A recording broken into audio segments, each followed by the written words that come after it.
Gálatas capítulo 5, versículo 22, o irmão vai ler comigo, porque a essa altura você já aprendeu e sabe falar até sem ler. Mas eu vou dar uma canja e vou deixar você ler hoje. Vamos juntos? Mas o fruto do Espírito é amor, gozo, paz, longanimidade, benignidade, bondade, fé, mansidão, temperança. Contra estas coisas não há lei. Vamos repetir esses 9 atributos do Espírito ministrado à nossa vida. Vamos juntos?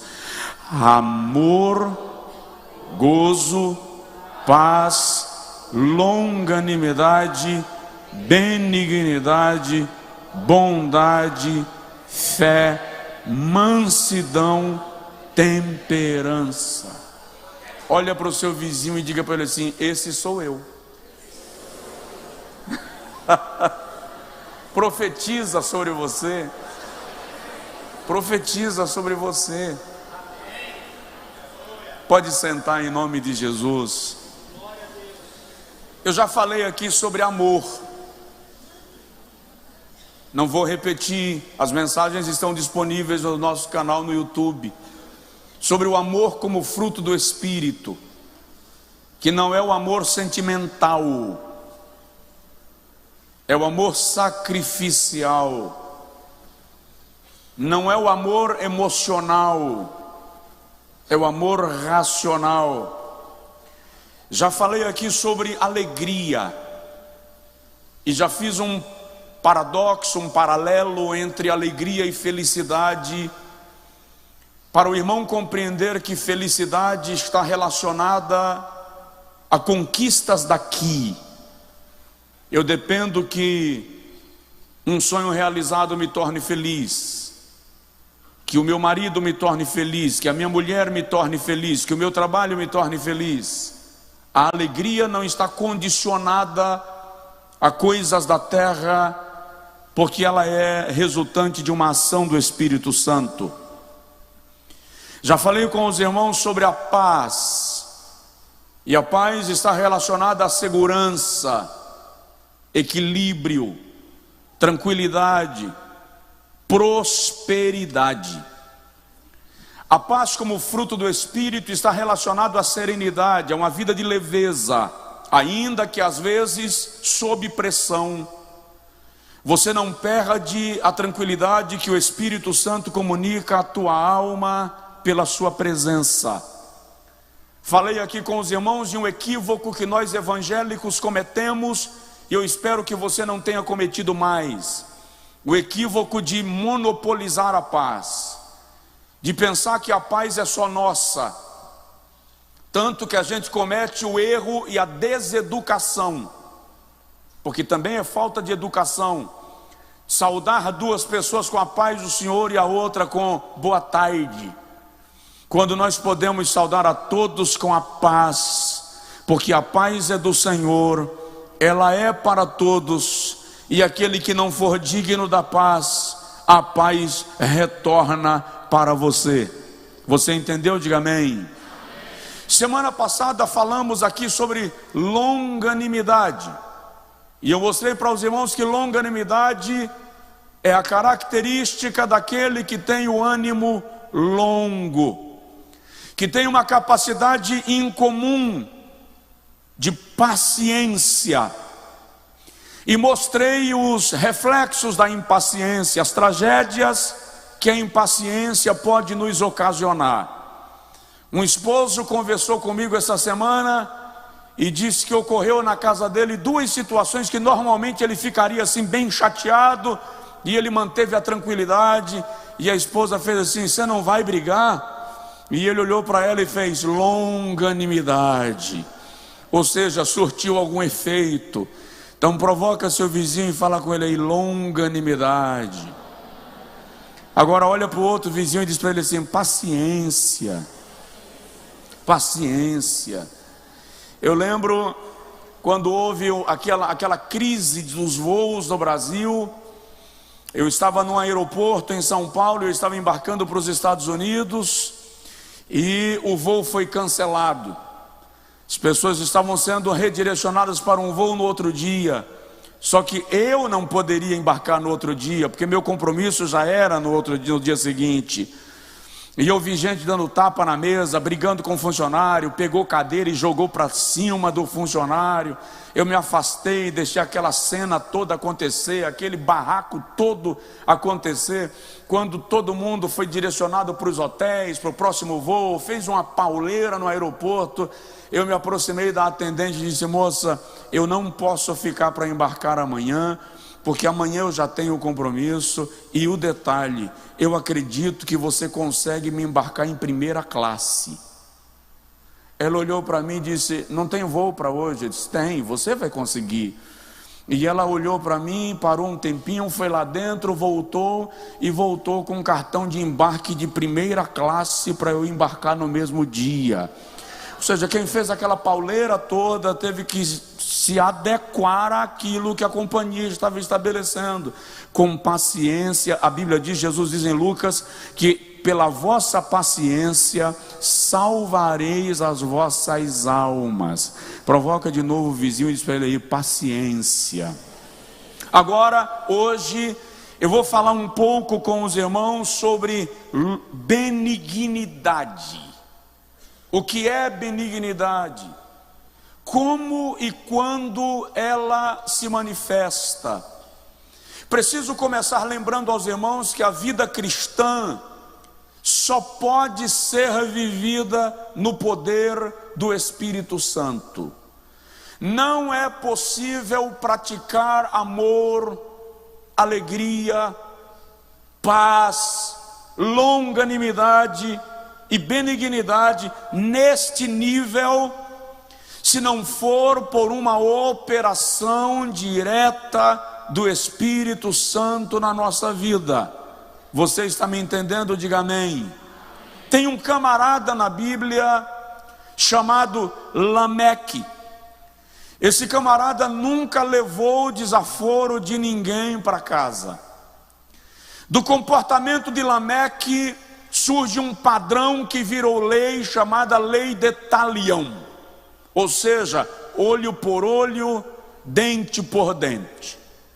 Lameque aparece na Bíblia apenas em Gênesis capítulo 4, versículos 23 e 24, e ele chega para as suas duas mulheres e diz: matei um homem por me ferir, e outro por me pisar.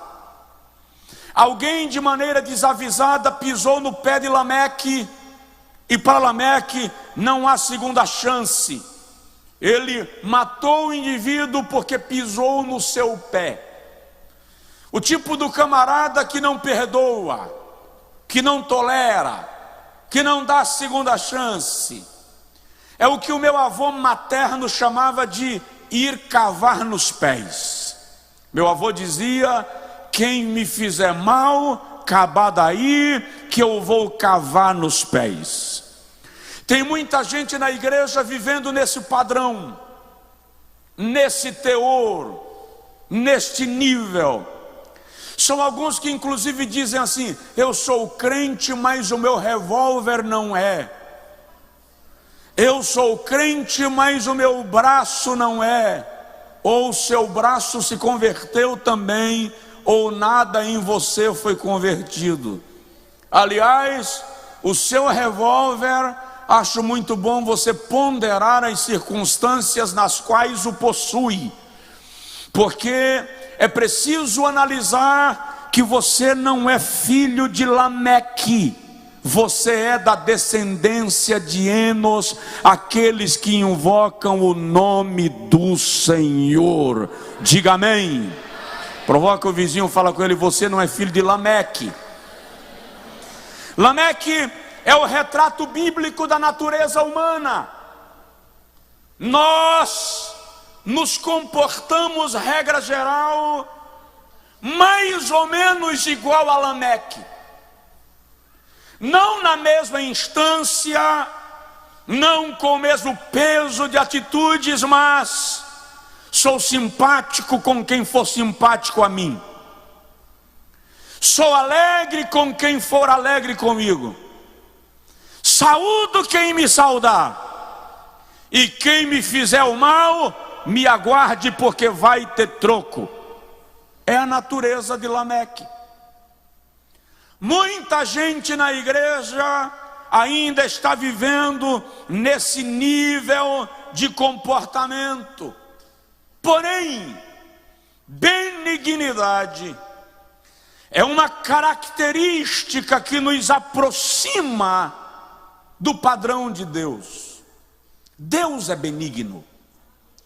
Benignidade é a marca daquele que jamais deseja o mal para outro. É a marca daquele que só faz o bem.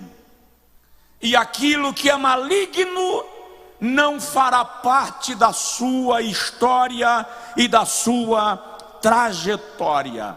E eu vou repetir, que só é possível viver a vida cristã de fato pelo poder do Espírito Santo. Agora, eu dividi o nosso raciocínio em alguns itens para facilitar a compreensão. E o primeiro item que eu quero partilhar contigo esta noite é: qual a diferença entre a benignidade cristã e a benignidade comum?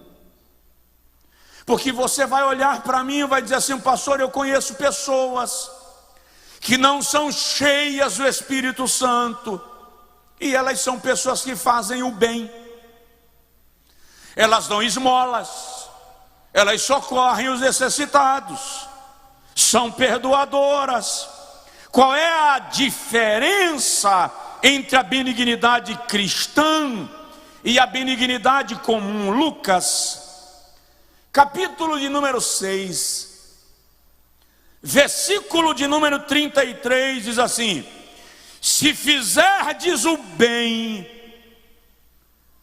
àqueles que também vos fazem bem, que recompensa tereis? Também os pecadores fazem o mesmo. A benignidade cristã é aquela que se manifesta onde a minha natureza humana não teria poder de atuar. Fazer aquilo que todo pecador também faz não é fruto do Espírito. Jesus diz: se vocês fizerem o bem a apenas aqueles que também vos fazem bem, que bem há nisso? Na verdade não é benignidade, é reciprocidade. O ímpio faz o bem aos seus amigos, às suas famílias, àqueles que lhe fazem bem, ou àqueles que em algum momento lhes devolverão o favor. Os ímpios fazem bem nas circunstâncias em que, de alguma forma, serão recompensados, nem que seja pelo sentimento de uma consciência de ter feito o bem. Paulo diz que ainda que eu venda o meu corpo para ser queimado, que eu entregue o meu corpo para ser queimado, se não for por amor, de nada serve. O que Paulo está dizendo? Que quando eu faço um sacrifício e eu me torno mártir, e não sou movido pelo genuíno amor, e agora aplique a benignidade, eu estou apenas reivindicando aplausos, reconhecimento. Eu estou apenas querendo ser lembrado por alguém. Benignidade é o ato que eu executo sem precisar que alguém reconheça o bem que eu fiz. Olha para mim e diz assim: é difícil, pastor. O ímpio é benigno com seus amigos. A benignidade cristã alcança os inimigos. Se o teu inimigo tiver fome, dá-lhe de comer. Se o teu inimigo tiver sede, dá-lhe de beber. Você sabia que quando você é ferido na trajetória, e quando você de fato perdoou, normalmente Deus faz quem te feriu precisar de você? É um teste de Deus para colocar o teu coração à prova e chancelar a liberação da tua alma. Eu conheço um pastor, quando ele era adolescente, voltando da escola, ele foi agredido por 3 marginais e violentado por estes marginais. Semanas depois de uma troca de tiros com a polícia, 2 daqueles marginais foram mortos. E um deles foi alvejado na coluna e ficou paralítico. Aquele pastor recém-saído do seminário estava no culto um dia, numa igreja batista, quando o pastor fez o apelo e levanta a mão um paralítico que vem empurrado na cadeira de rodas para a frente do altar, a fim de receber a oração. Aquele paralítico sinaliza para o pastor e avisa que ele estava fazendo fisioterapia e exames na capital do estado, e toda semana ele viajava do interior para a capital. Pastor com coraçãozão disse: a partir dessa semana eu vou escalar um obreiro da igreja para te levar, e quem vai te levar é irmão fulano. Irmão fulano, quando veio para saudar o paralítico, a fim de saber onde buscá-lo e para onde levá-lo, reconheceu nele o marginal que o havia violentado alguns anos antes. Ele diz que durante um ano levou aquele camarada para o hospital, e diversas vezes ele mirou a traseira de um caminhão para enfiar o carro. Diversas vezes ele mirou a traseira de um ônibus, uma árvore na beira da estrada, e ele dizia: eu vou matar esse infeliz. Até o dia que o Espírito Santo conseguiu penetrar a casca de mágoa do seu coração, e ele chegou para o seu agressor e disse: você lembra de tal episódio? E o camarada começou a chorar, mas assustado, e ele disse: a vítima fui eu, e eu estou me apresentando para te dizer que eu libero perdão para você nesse dia, e você pode caminhar em paz, porque o Senhor lavou a minha alma. Benignidade.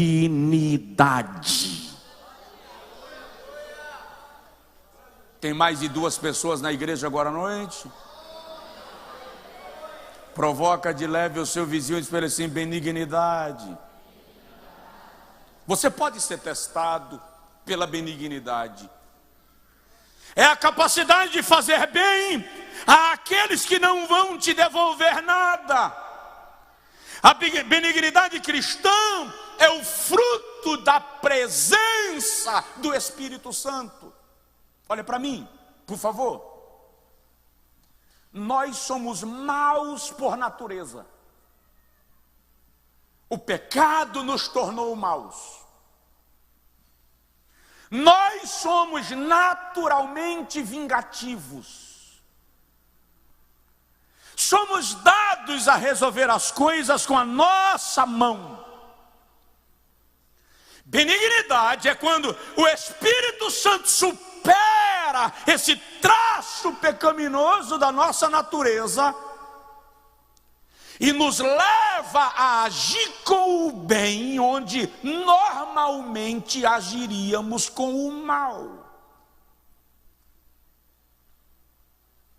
Lucas capítulo 6, versículo 27 diz assim: mas a vós que isto ouvis, digo: amai a vossos inimigos, e fazei o bem àqueles que vos odeiam.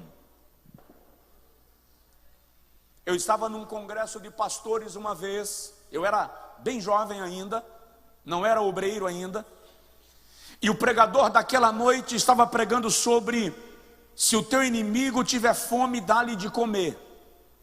Ainda lembro nitidamente de alguns trechos da pregação. E em algum momento ele perguntou para o auditório: se aquela pessoa que lhe prejudicou chegar em sua casa com fome hoje, o que você faz? Alguém gritou da galeria: dou comida com veneno. Não é benignidade. Todo traço de vingança contraria o princípio da benignidade. Olha para mim, ninguém aqui é anjo, é? Eu não estou dizendo que o seu coração não vai se sentir tentado se eu pudesse esfregar tua cara naquela parede chapiscada. É o que a sua natureza quer, e de vez em quando o velho homem quer sair do caixão. Sim ou não? Sim. De vez em quando o velho homem sacode a terra que o sepultou, mas a benignidade te faz manter o velho homem no lugar dele, e prevalece o homem que foi renovado em Cristo, que nasceu de novo, e te levará a agir pelo Espírito Santo. Presta atenção, humanamente não é possível, pode aplaudir, isso é obra do Espírito Santo em nós. O ímpio oferece a capa a alguém que está com frio. O cristão cheio do Espírito Santo já perdeu a capa e entrega a túnica. Lucas capítulo de número 6, versículo 29 ao versículo 31, Jesus vai e diz assim: bendizei os que vos maldizem. Ai, tem crente aqui? Levanta a mão. Fulano, fiquei sabendo hoje que estão acabando com você, mas estão falando miséria. Aí você diz assim: Deus abençoe.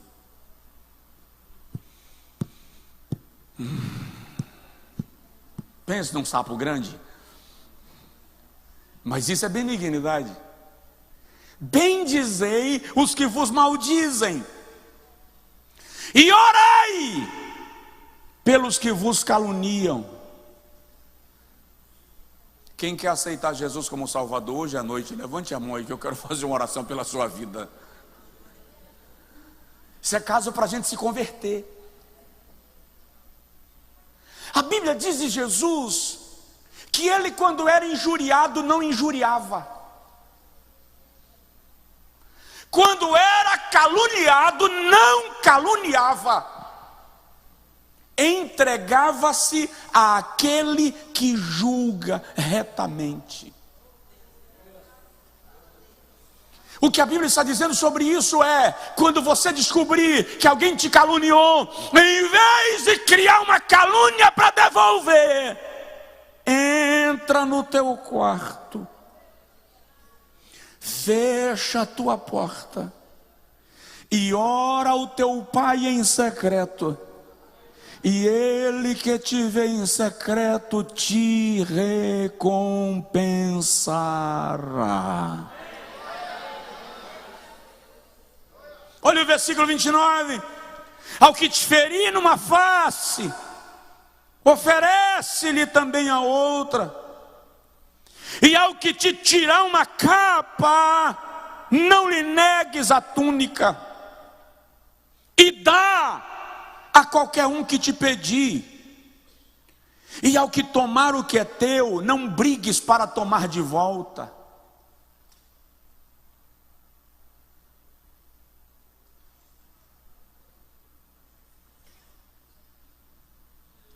Vamos parar essa pregação? Acho que é melhor a gente ajoelhar e orar, para a gente entregar a vida a Jesus. Estou com a sensação que é hora de fazer apelo para nós.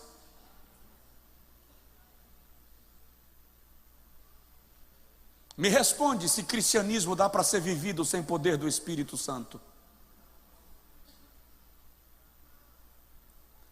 Me responde se é possível reagir assim, se o Espírito Santo não estiver agindo na sua vida para produzir em seu coração as características de Deus, que nos leva a reproduzir Deus, a viver Deus, a revelar Deus no dia a dia da vida. A grande diferença entre a benignidade comum e a benignidade do Espírito é que ela vai além do que você humanamente conseguiria ir. Por melhor que eu e você sejamos, existem alguns limites que a gente não consegue ultrapassar. Aí o Espírito Santo vem e diz assim: vem, eu te tomo pela mão e você passa comigo. Eu te tomo pela mão e você vai comigo. O nome disso é benignidade. Não é simples, mas é possível, se nós permitirmos o Espírito Santo trabalhar em nosso coração e em nossa vida, de maneira que Ele assuma o controle das nossas reações, o controle dos nossos sentimentos, e nos leve a caminhar debaixo da direção de Deus. Coloca a mão assim no peito e diga comigo assim: eu quero ser, Senhor amado, como um vaso na mão do grande oleiro. Quebra minha vida e me faça de novo. Eu quero ser, eu quero ser um vaso novo.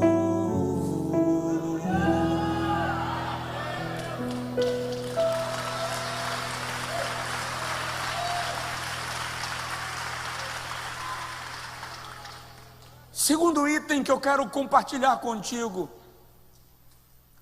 3 coisas que te ajudarão a ser benigno. 3 coisas que te ajudarão a ser benigno. Você vai precisar exercitar benignidade, porque todas as vezes que você ouvir uma palavra da parte de Deus, Deus vai permitir logo em seguida uma situação para colocar em prática o que Ele te ensinou.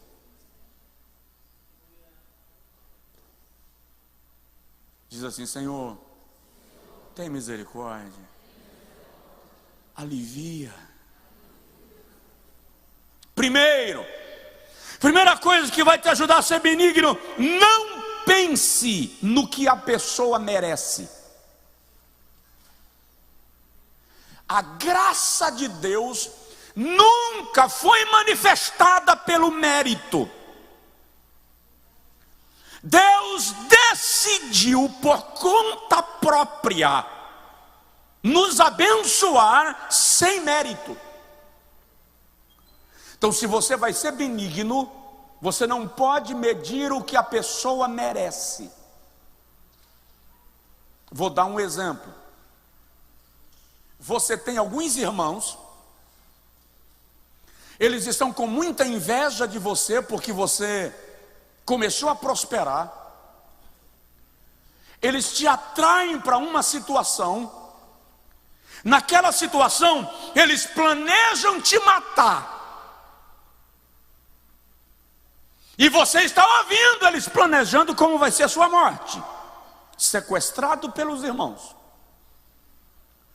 Até que um chega e diz assim: mata não, desterra, dá sumiço.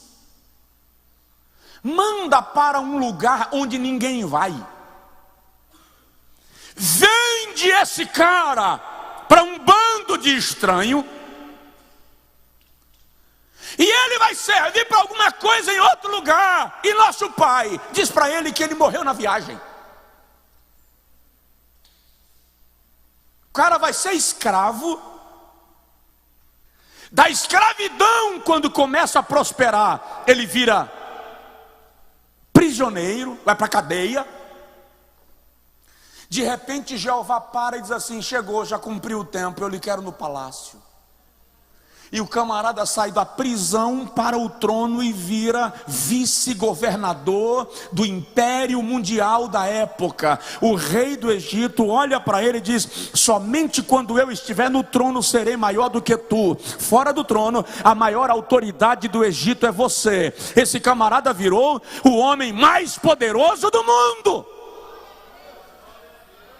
Daí a pouco os caras que o venderam chegam na frente dele precisando de comida. E o incrível é que o invejoso tem a mente curta. Eles não reconheceram a José, mas José os reconheceu. José manda encher os sacos de alimentos e ainda devolve o dinheiro. Benignidade é você entender, recebe essa palavra, que sempre que alguém te fizer mal e o seu coração não reservar mágoa, Deus vai programar a data do encontro e você estará no degrau de cima. Só que isso não vai acontecer enquanto no seu coração tiver aquele sentimento: deixa estar, a hora chega,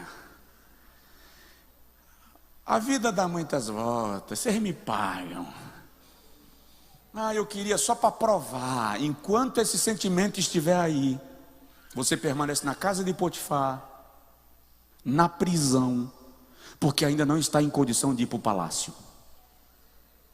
E Deus é tão misericordioso que muitas vezes te tira da prisão, te coloca no palácio, mas ainda não traz aquele que te feriu para perto de você, porque você ainda não está em condição de cuidar dele com benignidade. Então, não meça a pessoa pelo que ela merece. Olhe para você mesmo e lembre-se que de Deus, eu e você não merecíamos nada a não ser o inferno. E Ele nos resgatou do poder das trevas para a sua glória.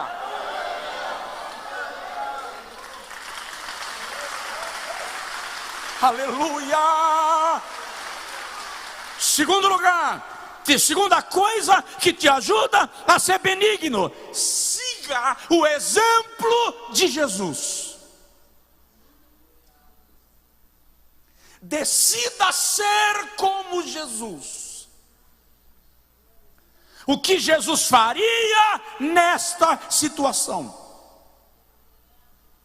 Judas vem traí-lo, e a sua fala é: o que te traz aqui, amigo? Ele sabia que Judas estava armando contra ele, mas na Páscoa ele dá a Judas o bocado molhado. O bocado molhado era uma expressão de honra, era uma declaração de amor.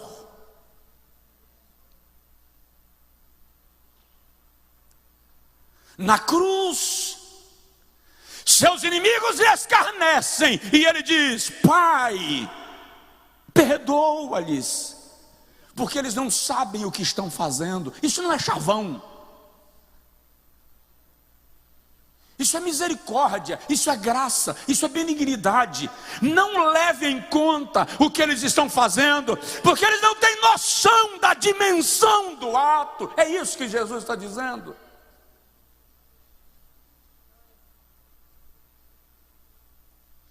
Ei, amém? Então aí. Romanos capítulo 5, versículo 8 diz que Jesus nos amou quando nós ainda éramos pecadores. Por que será que depois que a gente se converte, de alguma maneira a religião nos convence que nós nos tornamos merecedores?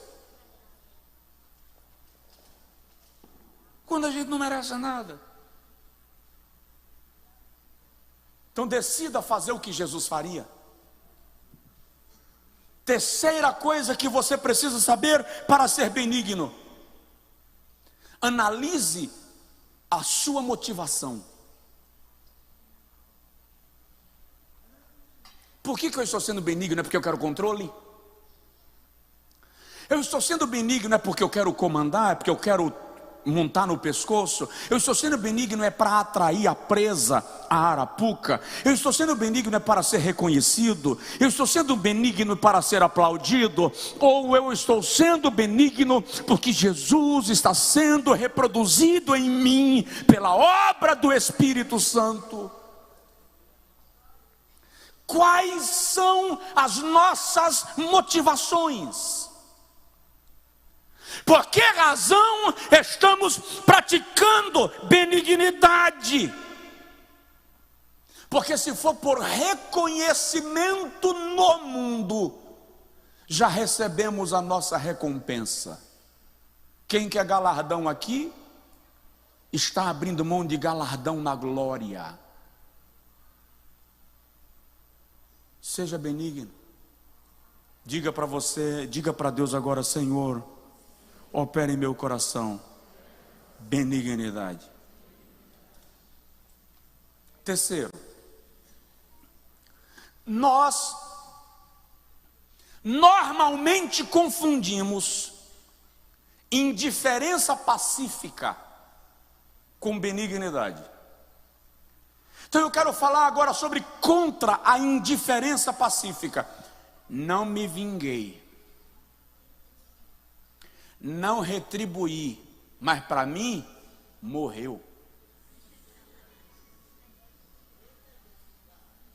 Finjo que não vi.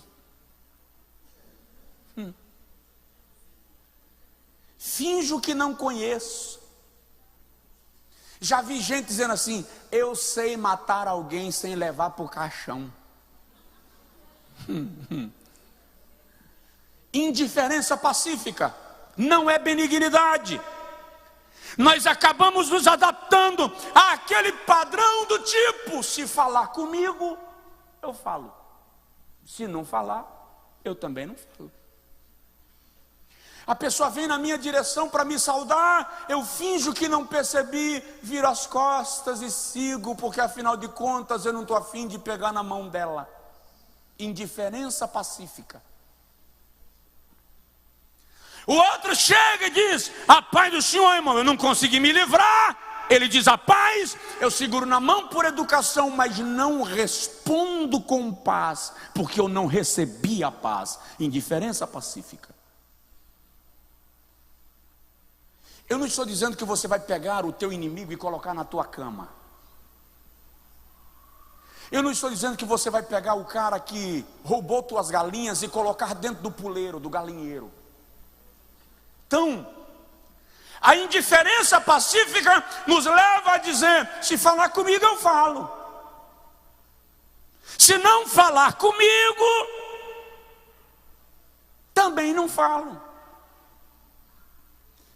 Vou dar um exemplo de indiferença pacífica na Bíblia. Jesus cita na parábola do bom samaritano, Lucas capítulo 10. Um judeu descia de Jerusalém para Jericó, versículo 25 a 37. E os salteadores o pegaram e o saltearam e o espancaram. E ele ficou lançado à beira da estrada, no acostamento da estrada, agonizando. Aí vem um sacerdote. Quem é ele? O homem que representa a lei, que representa a religião. é a maior autoridade espiritual de Israel. Quando ele vê um judeu, que é um irmão de sangue, agonizando à beira da estrada, o que ele faz? Ele foi maligno? Não, ele seria maligno se chegasse lá e aumentasse a ferida, desse um chute para aproveitar que o cara estava caído. O que ele foi? Indiferente, passou de largo. Quantas vezes você poderia ter curado a ferida de alguém e não curou? E você acha que você não é responsável pela morte dele, porque quem causou a ferida não foi você. Só que presta atenção, ainda que você não tenha causado a ferida, mas você podia curá-la e não o fez, você se torna responsável, corresponsável pelo resultado, por causa da sua indiferença. Você poderia socorrer o ferido. Quantas vezes um irmão na trajetória é ferido e em nome da religião a gente passa de largo, foi embora e o ferido ficou lá. Aí vem o levita. Quem é o levita? O representante do culto, era quem dirigia o louvor, quem ministrava no santuário, era quem cuidava dos sacrifícios. O levita era quem lidava de maneira direta com as questões litúrgicas do culto. Era ele quem acessava o ofertante ao altar. Mas a Bíblia diz que o levita também foi indiferente. Quantas pessoas chegam na igreja e não voltam? Porque nós tratamos com indiferença, porque nós os abandonamos. Aliás, vou dar um exemplo de Mahatma Gandhi. Quando jovem, saiu da Índia e foi estudar em Londres.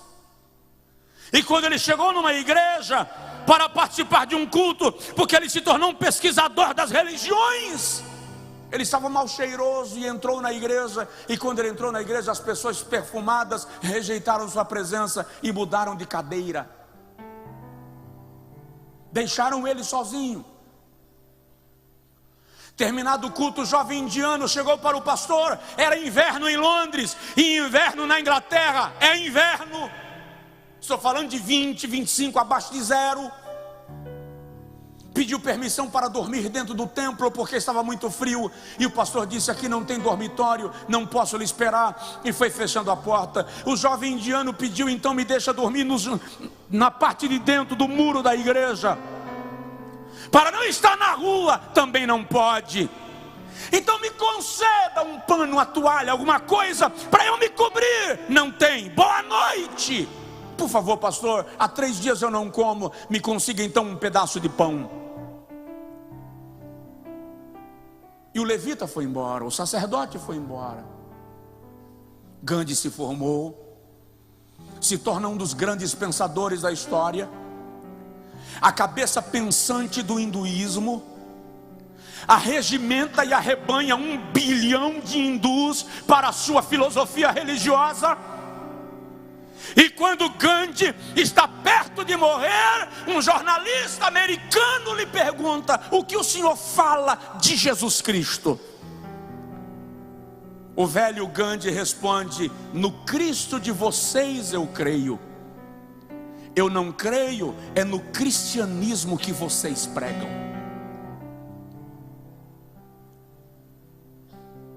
A indiferença pacífica nos leva a perder pessoas de Deus para o mundo por causa do nosso descuido. Quantos suicídios poderiam ter sido evitados se a nossa indiferença pacífica tivesse sido provocada?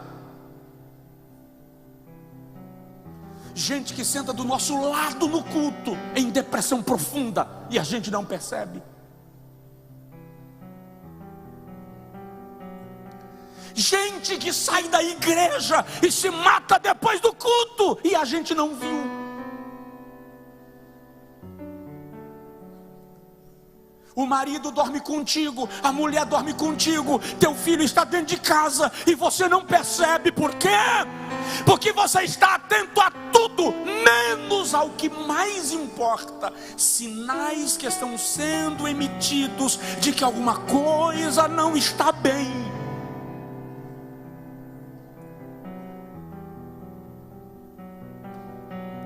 Nos últimos 5 dias, eu recebi imagens de 3 pastores que cometeram suicídio.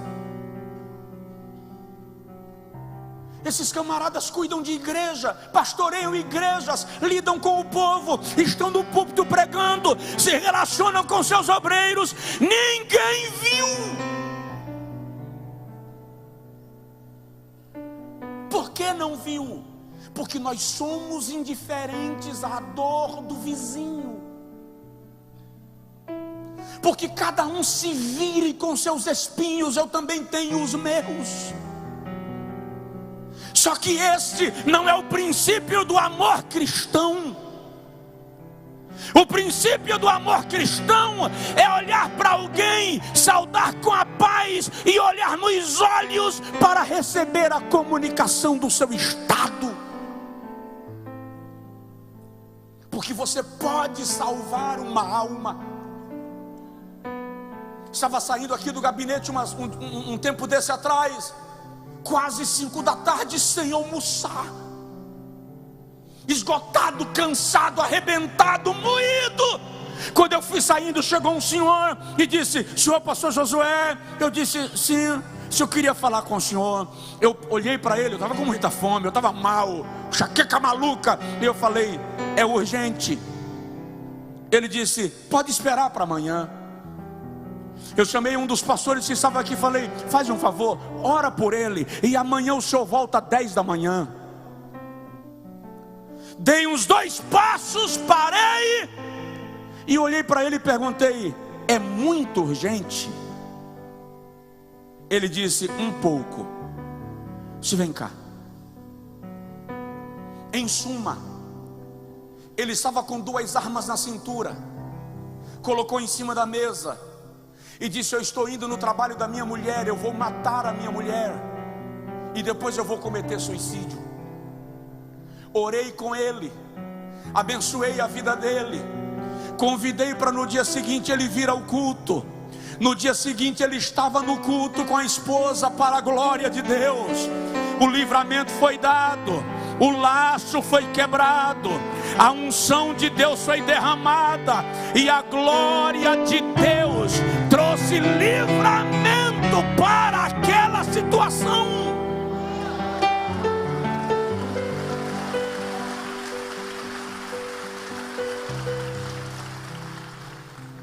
Você entendeu? Diga amém.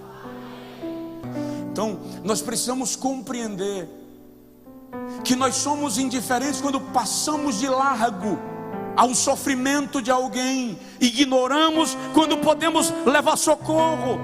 Somos metade cristãos, meio cristãos, quando praticamos o evangelho apenas naquilo que nos interessa. Praticamos o evangelho apenas aquilo que é fácil praticar, que nos apresenta, que nos manifesta. Benignidade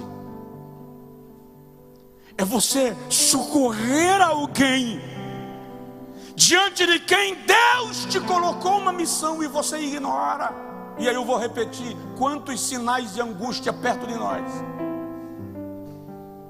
e a gente não percebeu. Por quê?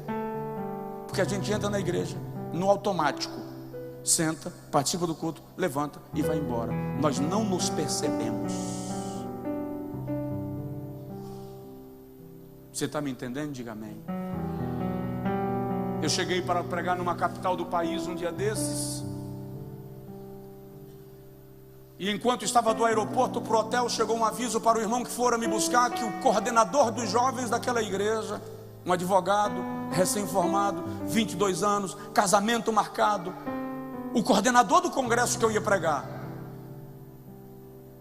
havia acabado de cometer suicídio. Como é que prega nesse congresso? Como é que faz esse congresso? A pergunta é: por que a gente não percebe um ao outro mais? Provoca de leve o seu vizinho e fala com ele assim: eu estou aqui, tá? Nós estamos tão atentos aos anjos, tão atentos aos demônios, que não percebemos os homens. Vamos terminar? Benignidade. Vou concluir com 2 itens rápidos. Primeiro, aliás, o quarto lugar, a natureza da benignidade. A benignidade se manifesta em sentimento e em comportamento.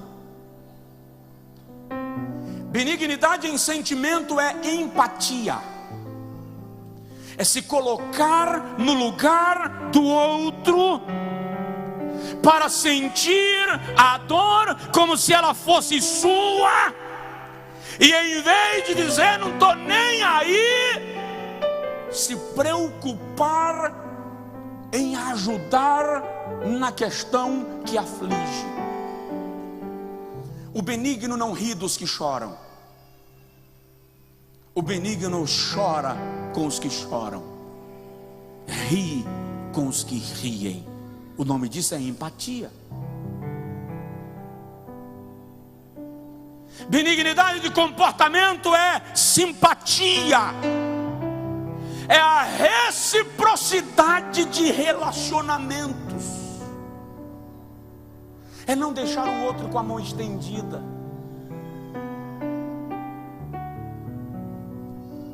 é não virar as costas para quem veio buscar uma saudação, oferecer um abraço. Eu evangelizava todo domingo à tarde em Mairi, quando morava lá, e é quente. E eu saí um dia depois da escola bíblica para evangelizar, e cheguei num lugar na saída de Mairi, um bairrozinho bem pobre, e eu olhei para uma senhora sem dente, mascando fumo. Estava assim aquela... E eu falei com ela: Jesus ama a senhora. Ela abriu a boca assim, cheio daquela secreção enegrecida do fumo de rolo, e disse assim: Jesus me ama, meu filho? Ama a senhora. Então eu quero lhe dar um beijo nessa bochecha. Pense. Mas na semana seguinte a gente fez um culto na calçada da casa dela.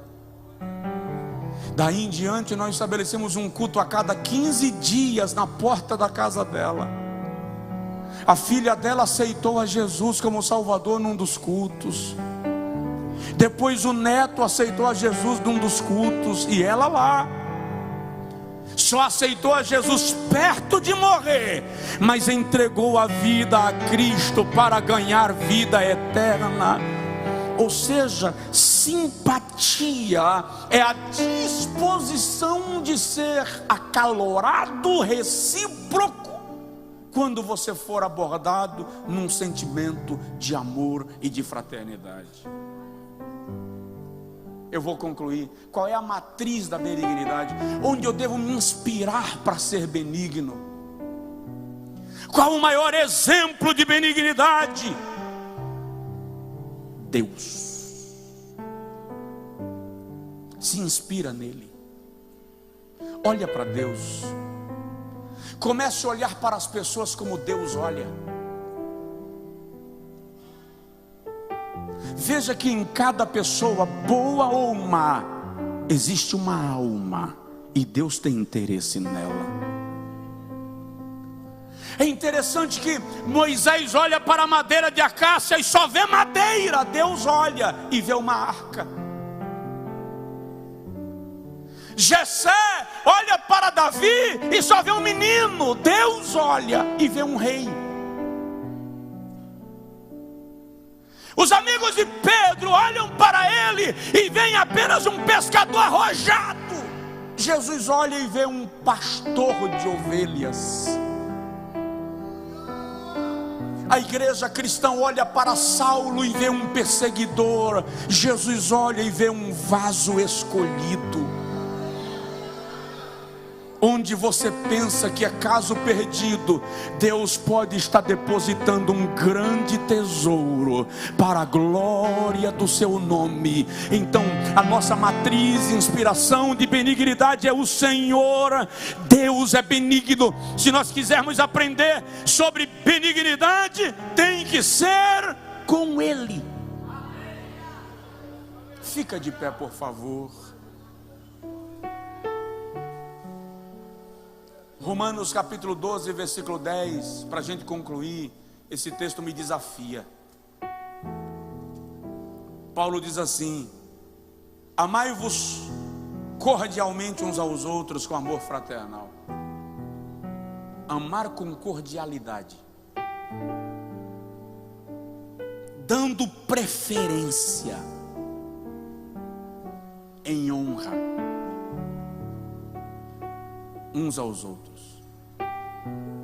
Fala sério. A gente consegue dar preferência? Lá na fila, na hora do almoço,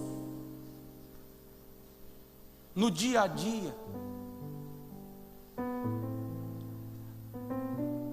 o nosso espelho é o Senhor, a nossa base é o Senhor, a nossa matriz, a nossa referência é o Senhor. Mateus 5,35 diz, o Senhor Jesus diz em Mateus 5,45: porque faz o que o seu sol se levante sobre os maus e sobre os bons, e a chuva desce sobre justos e injustos.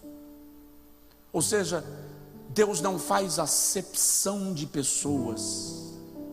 Todos estão debaixo do mesmo sol, da mesma chuva, receberam o mesmo fôlego.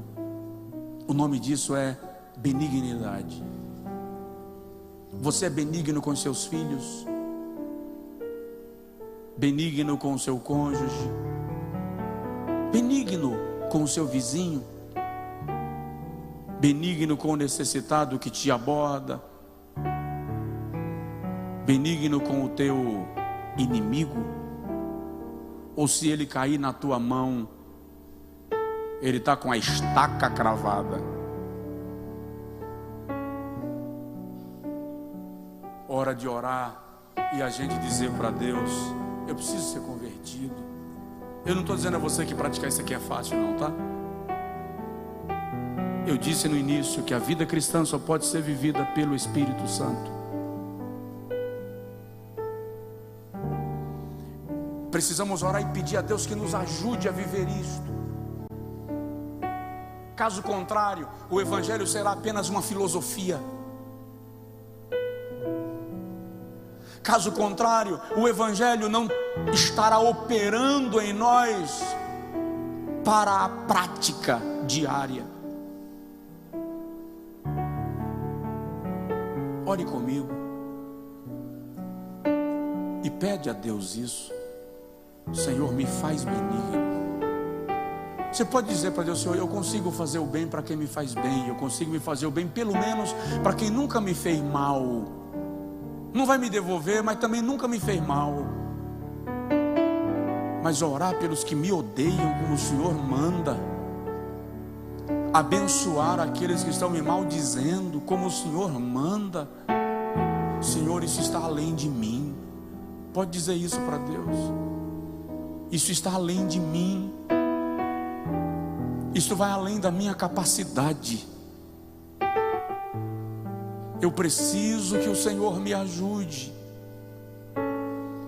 Eu preciso que o Espírito Santo, nós precisamos que o Espírito Santo produza isto em nós. Nós precisamos que a tua mão trabalhe em nosso ser, que o teu Espírito nos leve além do que nós humanamente teríamos capacidade de ir. Gera em nosso coração mais do que simpatia, produz empatia. Mais que isto, torna-nos benignos, ao ponto de não querermos o mal, nem para aqueles que nos causaram o mal. Cura agora, Senhor, o coração aflito e ferido. Cura agora, Senhor, o coração traspassado. Cura agora o coração desejoso de retribuição, de vingança. Cura. O Senhor pode. O Senhor pode. Só o teu Espírito pode ministrar tão profundamente que gere essa mudança, que vai influenciar lá em casa, que vai influenciar lá na empresa, que vai influenciar aqui na igreja, que vai influenciar na rua, no trabalho, em nome de Jesus. Se não for pedir demais, estende a mão, ora pela pessoa que está do seu lado, pede para o Senhor produzir isto nele, pede para o Senhor produzir isto nela. Produz, Senhor, gera benignidade.